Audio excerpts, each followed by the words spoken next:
Babies don't need flour, by the way. They need care. They need Israel to stop bombing hospital wards and family tents. They need the US to stop sending more weapons, to stop vetoing UN resolutions calling for a ceasefire and release of hostages on both sides. They need the media to stop dehumanizing us. They need no one to defend their killers. Shame on those who do. While human rights groups, UN officials and genocide scholars have already warned that Israel's actions may amount to genocide. What people in Gaza and all of Palestine need is an end to occupation and justice and accountability for all who enabled this, governments and media alike. It is shameful that I'm saying this 22 months into Israel's genocidal campaign, after Gaza has been flattened, after thousands have died, while the West Bank is also under attack. Just yesterday, the Israeli Knesset passed a non-binding resolution to support the annexation of the West Bank. It is shameful that I must say this after Israel has committed and continued to commit every crime imaginable, wiping out entire families, blocking aid, shooting civilians seeking food, abducting fishermen. Just yesterday, they abducted fishermen from the sea in Gaza, just a few meters into the sea, bombing mosques and churches and killing Muslims and Christians, killing medics and burying their bodies. They killed the medics and buried their bodies in Rafah, killing journalists and aid workers, committing crimes against humanity and justifying these war crimes. As a refugee, one of the most painful losses was the destruction of the Jabalia refugee camp, where my mother was born. The world has not only allowed a live-streamed genocide, but it has allowed generations of Palestinians to remain refugees. Now, 2 of Gaza's 8 refugee camps, Jabalia and Rafah, have been destroyed. It is shameful that I'm still saying this after 22 months of the genocide. It is shameful that the world has been watching this for 77 years. Thank you.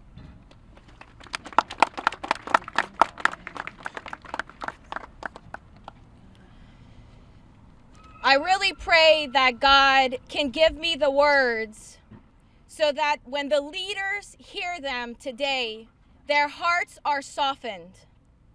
Because for 22 months, I have been screaming as a conservative Christian to my Republican leaders to stop funding a genocide.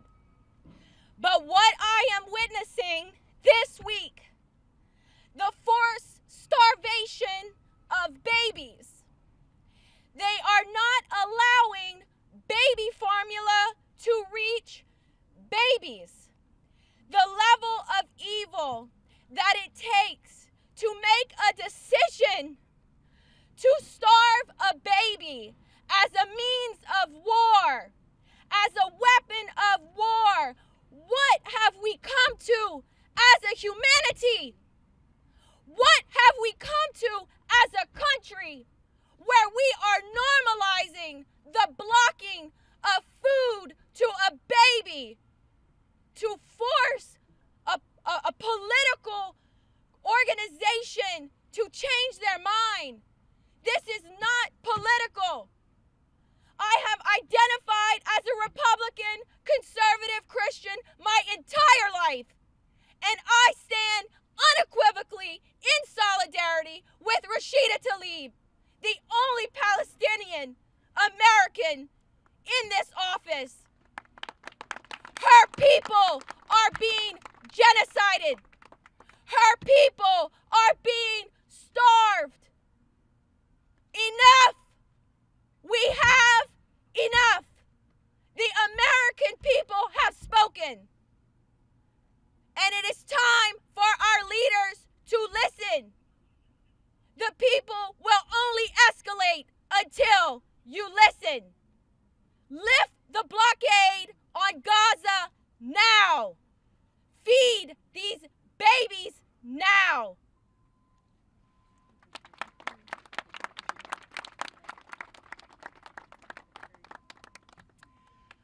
My name is Stacy Gilbert.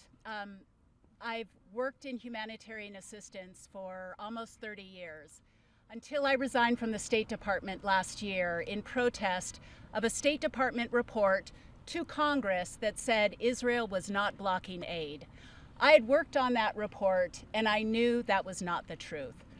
But I want to give you a little bit of context here with all the things that you're hearing from my perspective as a humanitarian. I have never, in my 30 years working in this field, seen a situation where there has to be a category to enumerate the number of people regularly killed on their way to get humanitarian assistance. That has never happened. Also, when people talk about children starving, when you see these heartbreaking pictures, think about it. In your own family, if you're out camping, if you're on a trip, if there's not enough food, who eats first? It's not the adults, it's the children. If the children are starving, it's because there is no food left. I also want to say famine is not a foregone conclusion in a conflict. It only happens in modern times when aid is deliberately blocked. Think about that. I am calling on Trump to make a break with this policy that started under Joe Biden, this disastrous policy of unconditional military support for Israel. Make a break with that, with Biden's disastrous policy. I'm calling on my former colleagues at the State Department, DOD, the intelligence community, the National Security Council, to uphold your oath not only to the Constitution, but an unspoken oath to truth. And make sure you are not denying the reports that are coming in from the ground, that you put those in your reporting all the time. Regardless of who may delete it later, put it in. Make sure it is there. And I'm calling on all federal employees who still have a job in this administration. Now is not the time to be comfortable. Now is not the time to fund your retirement account or your children's future college education. You need to put that money into organizations that are on the ground providing assistance, to journalists who are on the ground reporting the truth, to advocacy organizations. Now is not the time to be comfortable or complicit or complacent. My mantra through all of this has been, evil wins when good people do nothing. I am calling on every single person to do something every single day to stop this. The tide is turning, I believe that, but it's not turning fast enough for the people who are dead and dying in Gaza. Thank you.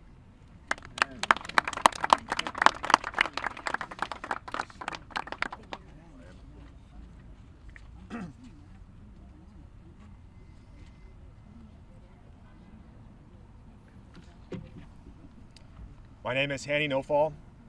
I was a submarine officer for over 10 years, and I resigned in November 2023 during the Biden administration when I recognized very early on that this was in fact a genocide, and the United States government was fully and unequivocally backing that genocide.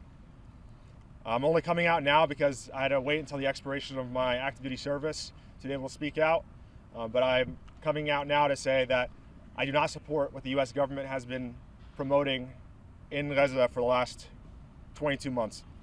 250 years ago, at the dawn of this nation, George Washington gave us a warning.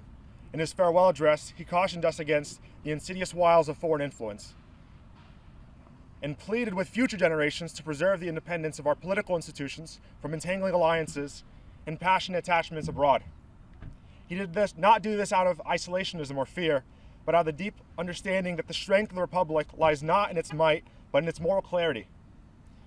Not in who it can dominate, but in who it can resist.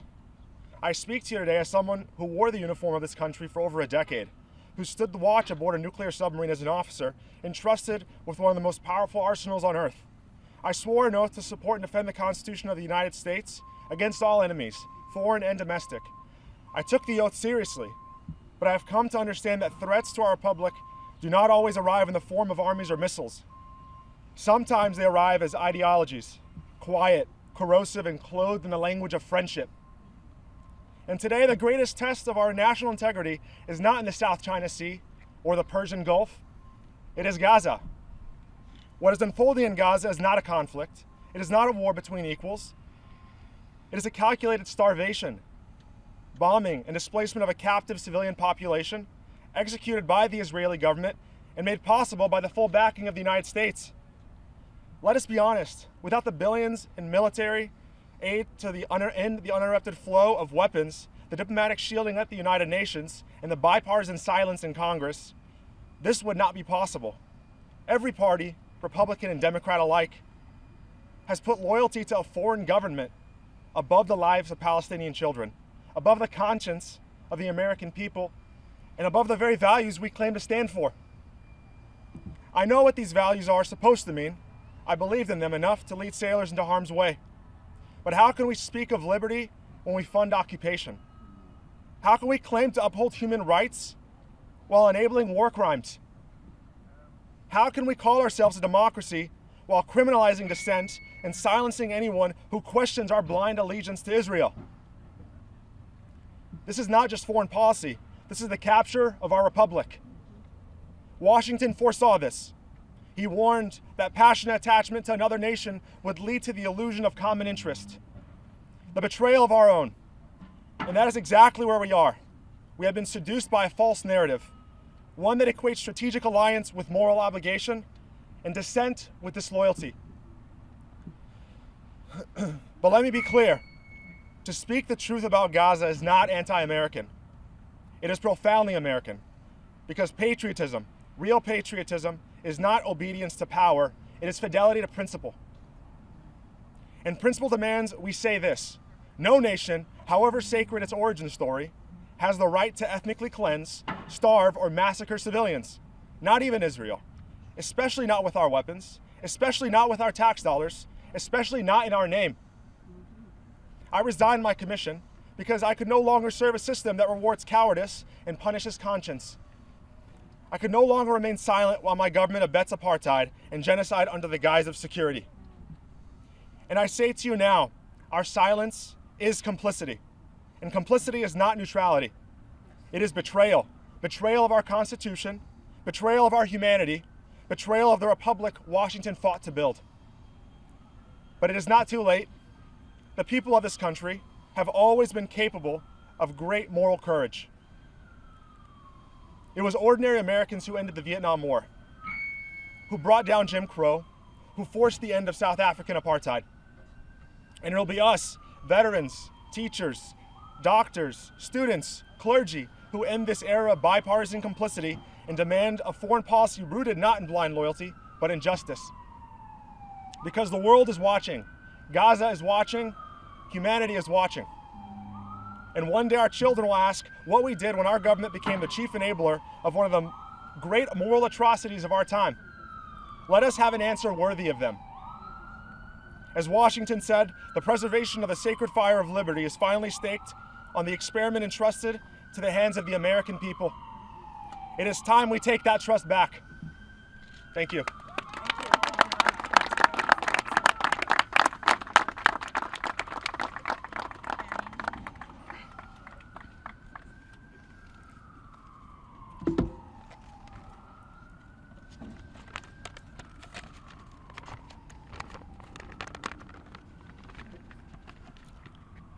My name is Caleb Dix. I'm a proud American and a 5-year veteran of the United States Marine Corps. I stand before you today, not as a politician, not as a diplomat, but as a man who has seen firsthand the power and devastation of modern weaponry. I know what these tools of war can do. I know how precise they can be and how deadly they become when they're used with no restraint and no conscience. And what we are witnessing in Gaza is not war, it's a systematic annihilation. Let me be absolutely clear. The state of Israel is conducting not a just war. It is waging a campaign of brutality and cowardly, vengeful war against civilians.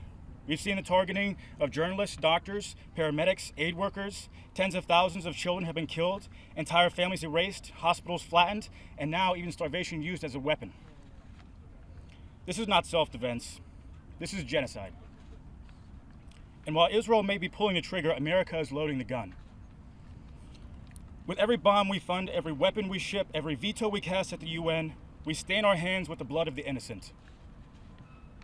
But I'm not just speaking as a Marine or an American. I'm speaking as someone who has walked the streets of Palestine.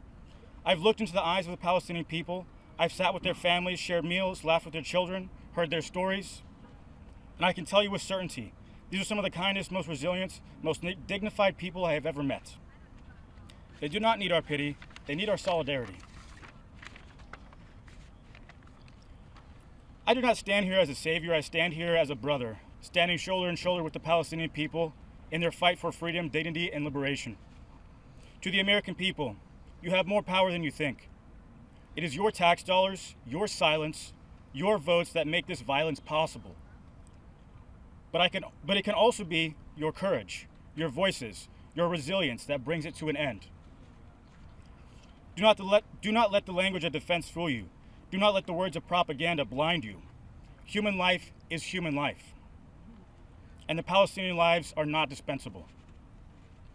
If you believe in liberty, if you believe in justice, if you believe in the values this nation claims to uphold, then now is the time to speak, to stand, and to act. Gaza is burning, the West Bank is bleeding, and history is watching. May we choose to be remembered not for our silence, but for our moral clarity and our refusal to be complicit in the face of evil. Thank you. Free Palestine, and God bless you all.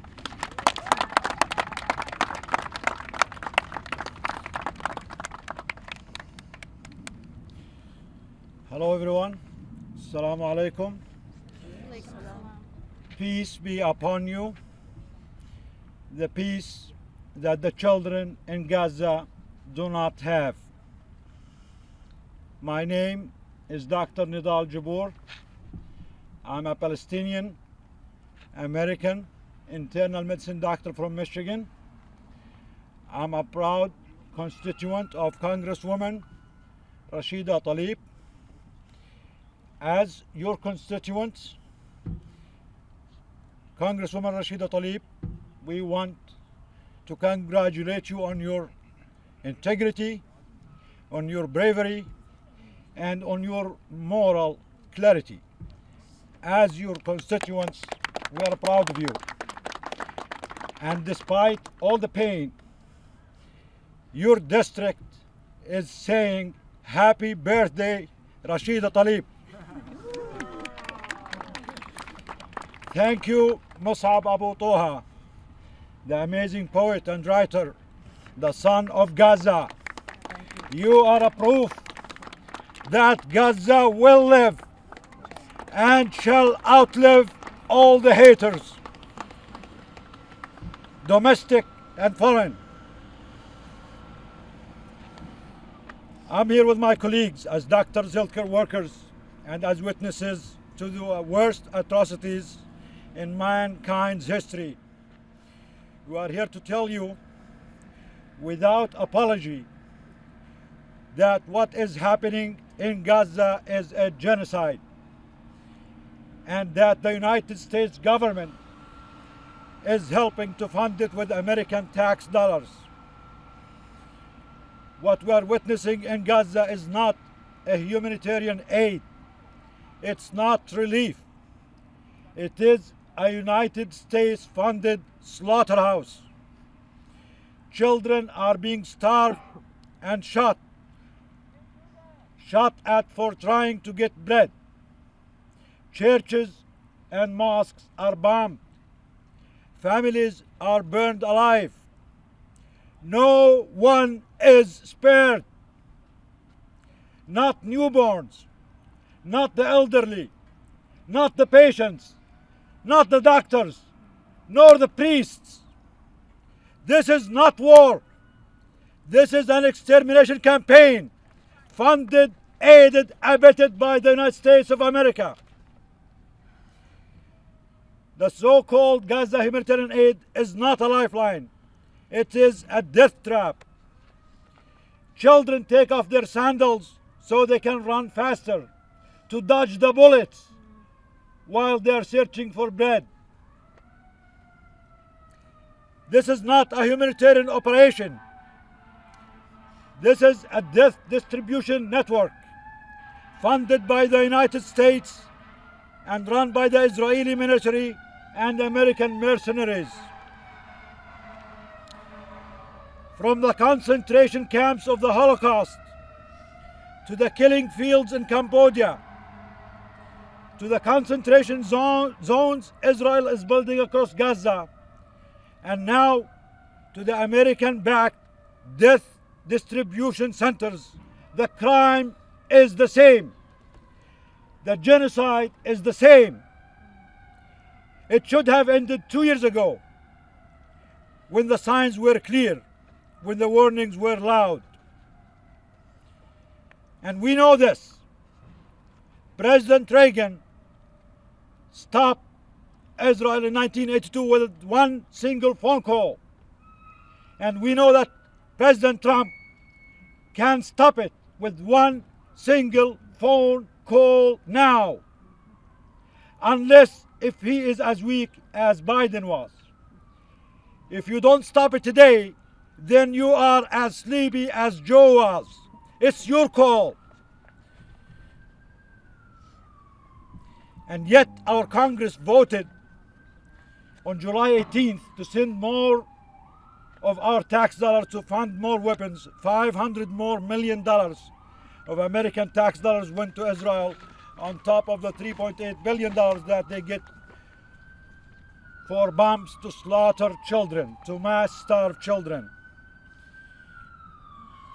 President Trump, stop it today. No more negotiations, no more lies, no more giving Netanyahu and Israel time to starve and murder more babies and children. Don't let Netanyahu take you for a ride like he did with Biden. This is not who we are. The Americans are better than this. What we are supporting in Gaza does not make America great again. Shut down the killing zones, flood Gaza with aid, end the genocide. History will remember this point and this moment, what we did and what we failed to do. The world is watching, and history is keeping receipts. In order to honor the true heroes in Gaza, in this awful stain on human history, my colleagues here will share accounts from doctors, healthcare workers, and regular Palestinians in Gaza. Some of them are still with us. Some of them have been murdered. Others are being tortured in the Israeli torture camps. They are not numbers. They are human beings with hopes and dreams. And they bleed just like anyone else. Thank you.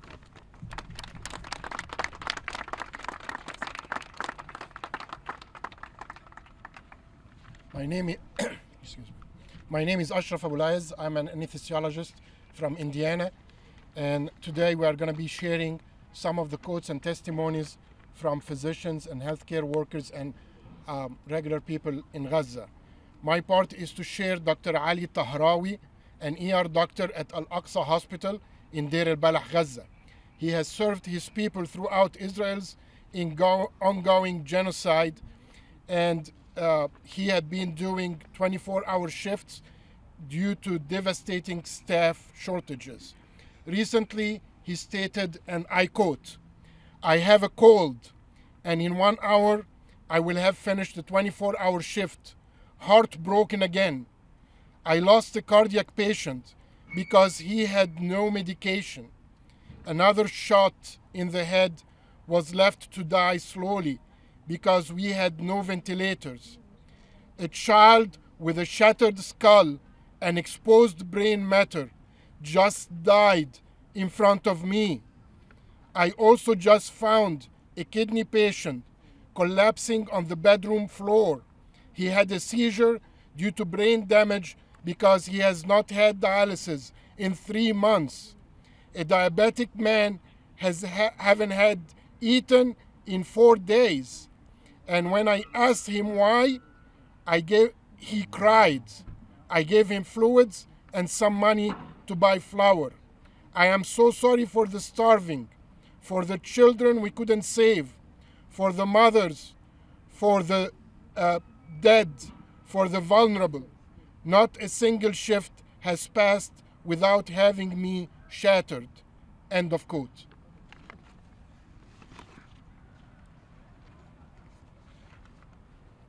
Hello, I'm Mary Beth. I'm a fourth-year medical student in Pennsylvania, also a veteran of the United States Army for nearly 2 decades. On Sunday, we hosted American nephrologist Dr. Imran on our weekly webinar for Doctors Against Genocide. The objective was to support the people in Gaza navigate malnutrition and refeeding syndrome. We learned that when we reintroduced food consumption, carbs are the worst in terms of safety. High phosphorus foods were encouraged, such as seafood, dairy products, legumes, nuts, seeds, bone broth, and canned foods. We were hit with the sobering reality when Iman Munia, a woman in Gaza, interrupted Dr. Imran to tell him that the foods he suggested when refeeding were unavailable in Gaza. I speak on behalf of all my colleagues when I say we collectively felt shame and guilt, even in our attempt to support. We fell short.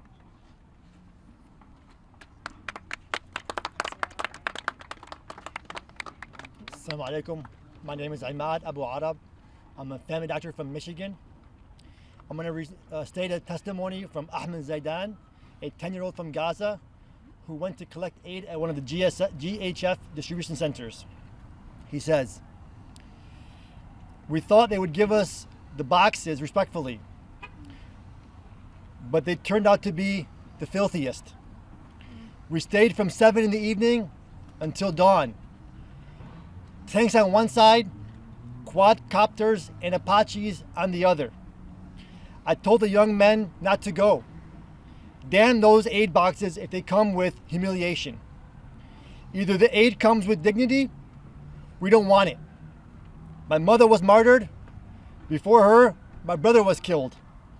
And God knows who's next. We can't even guarantee our lives anymore. Here's my bag, and here's a sack of flour.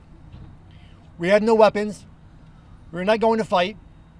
We are civilians, not soldiers. Don't go to the aid sites and sacrifice your lives."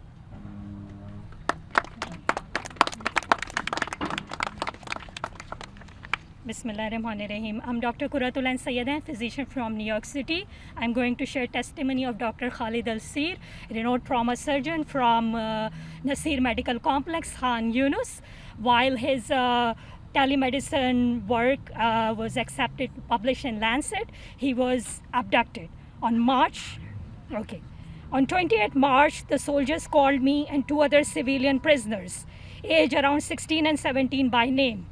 Dr. Al-Sir recalled, "It was night. They tied us very tight at our wrists and ankles and put us in a military car. No one told us anything.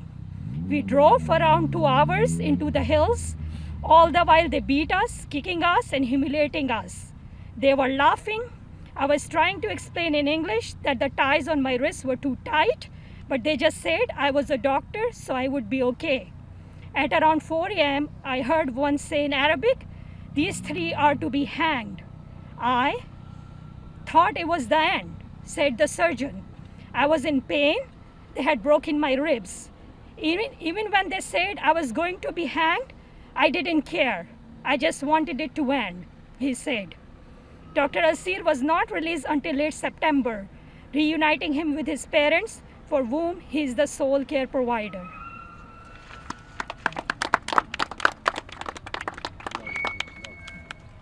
My name is Dr. Roxana Samimi. I'm an infectious disease physician. I will be sharing the account by a Gazan captive regarding Dr. Adnan Al-Bursh. This was an account about his time at the Al-Fur prison area. The head of orthopedics at Gaza's Al-Shifa Hospital, Dr. Adnan Al-Bursh, was working at Al-Auda, a hospital in northern Gaza, in December when he and other medics were arrested by the Israeli army for what they said was quote-unquote national security reasons. he was taken to the notorious Ofer prison. A captive at Israel's Ofer prison in the occupied West Bank told Sky News how Israeli forces left Dr. Adnan al-Burish, who had previously been severely tortured, to die alone in agonizing pain and naked from the waist down in the prison's yard. He stated, and I quote, "In mid-April 2024, Dr. Adnan al-Burish arrived at Section 23 in Ofer prison. The prison guards brought Dr. Adnan al-Burish into the section in a deplorable state. He had clearly been assaulted with injuries around his body. He was naked in the lower part of his body. The prison guards threw him in the middle of the yard and left him there. Dr. Adnan al-Burish was unable to even stand up. One of the prisoners helped him and accompanied him to one of the rooms. A few minutes later, prisoners were heard screaming from the room, and they declared that Dr. Adnan al-Burish was dead."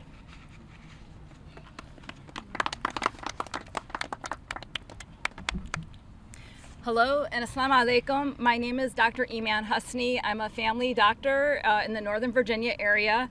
My testimony is coming from Gid Qassam, Dr. Hussam Abu Safia's lawyer.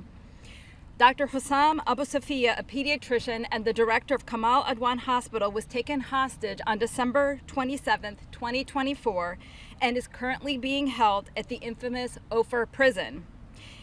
Gid Qassam, his lawyer, testifies that Dr. Abu Safia has been held without charge for 7 months. His freedom is nowhere in sight.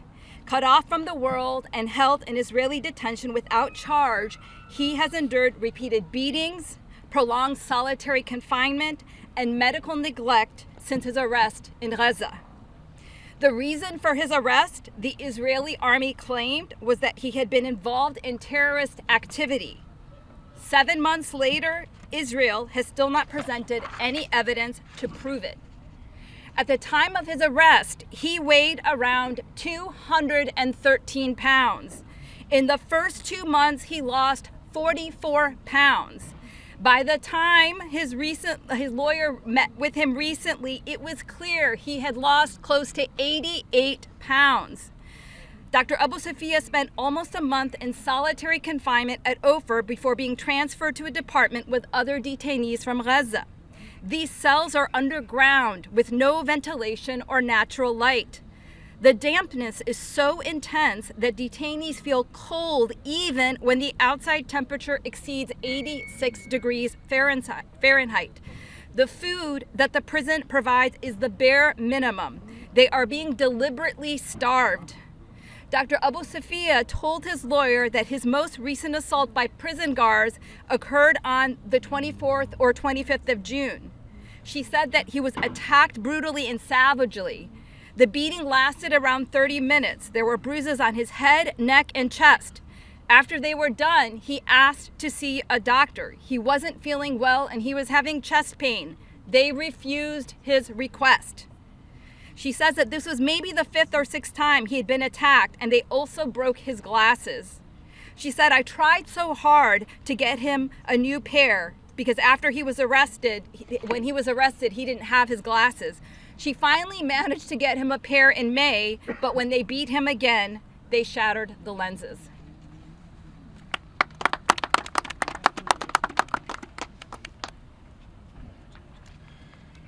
Hello, my name is Sherrod Wertheimer. I'm a medical student at George Washington, right here in DC. I'm reading the testimony of Hala Shasha, a 40-year-old mother of 5 from Gaza City.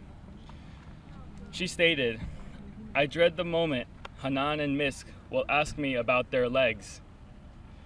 What will I tell them? When I go to buy shoes for my children, what will I do when Hanan and Misk ask why I don't buy them any? If they say, I want to play, I want to dance, I want to ride a bike, what will I say to them? How will they adapt to their new situation? They lost their father, the love, compassion, and security he gave them. And they also lost their legs and their ability to move and play. Everything beautiful in their lives is gone. Their childhood was stolen. What did they do to deserve such devastation?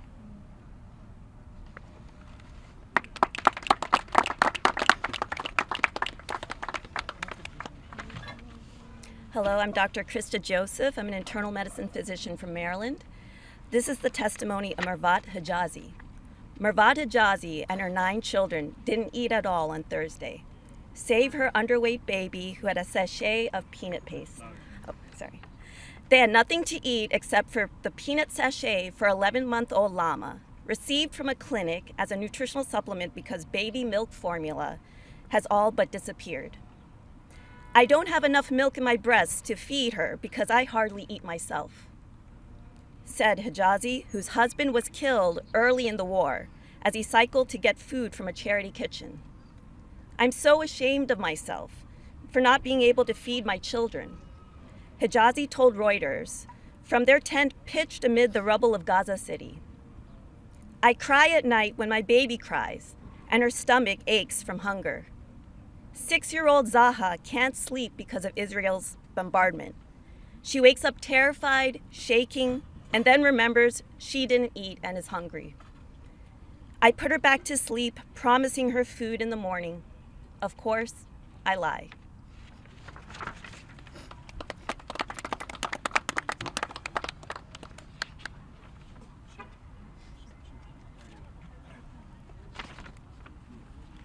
Hi, I'm Dr. Danny Ritchie.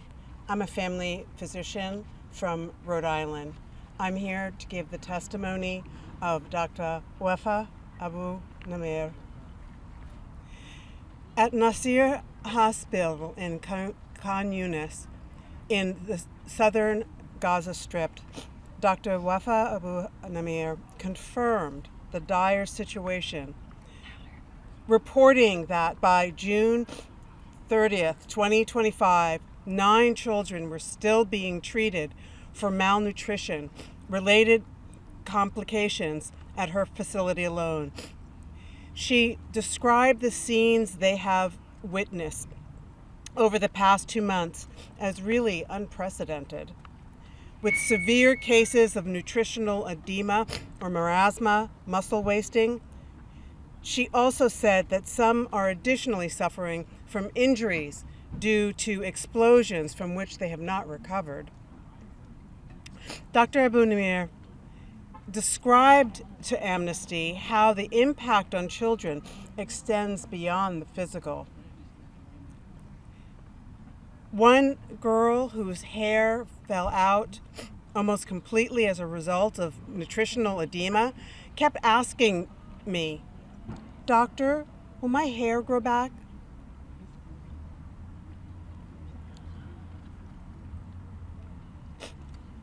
Am I still beautiful? Abu Namir said, even if these children recover completely from the scars will always remain with them. Medically, we know that malnutrition amongst infants and children may have long-term cognitive development effects. But I don't think enough attention is being given to the mental health and psychological impact of starvation and war on children and parents. She also conveyed the exhaustion felt by medical staff. We as doctors are also exhausted.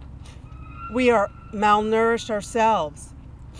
Most of us are also displaced and live in tents, yet we do our best to offer medical care, provide nutrient supplements, and as much support as we can. We try to save lives. We try to relieve suffering. But there is very little we can do after discharge.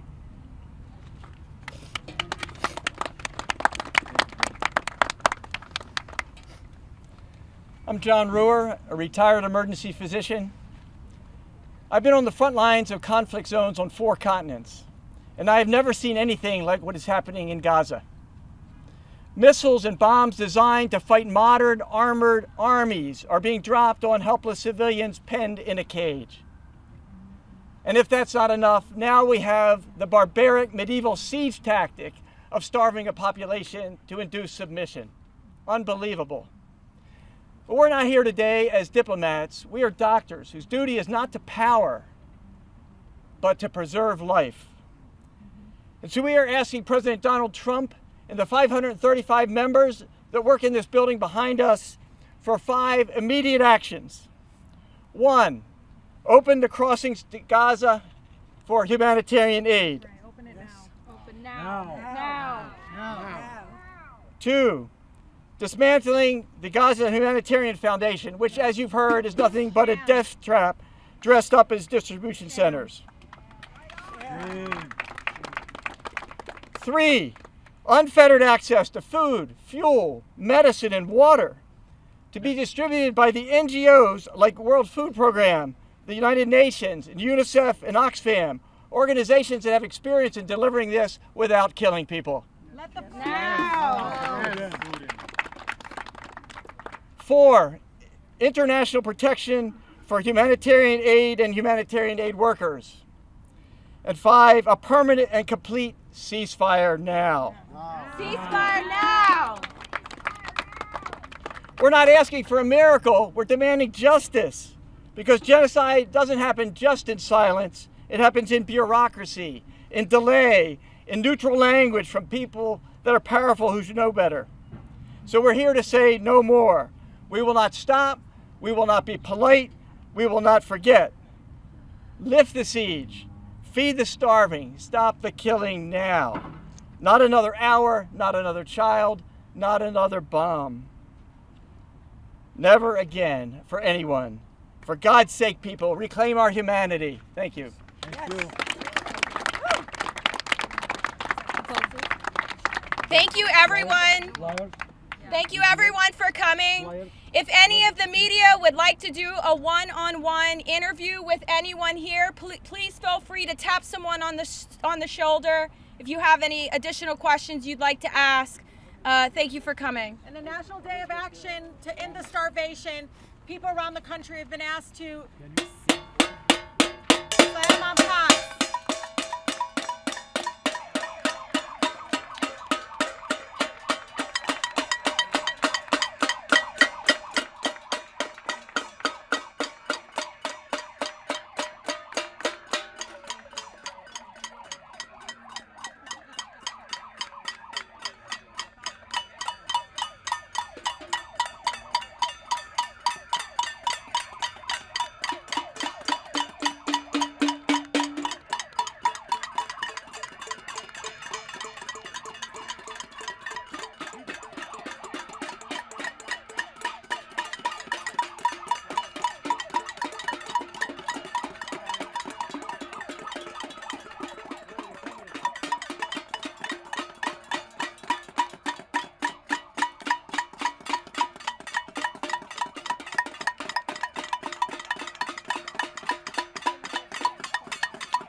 Thank you, Rashida.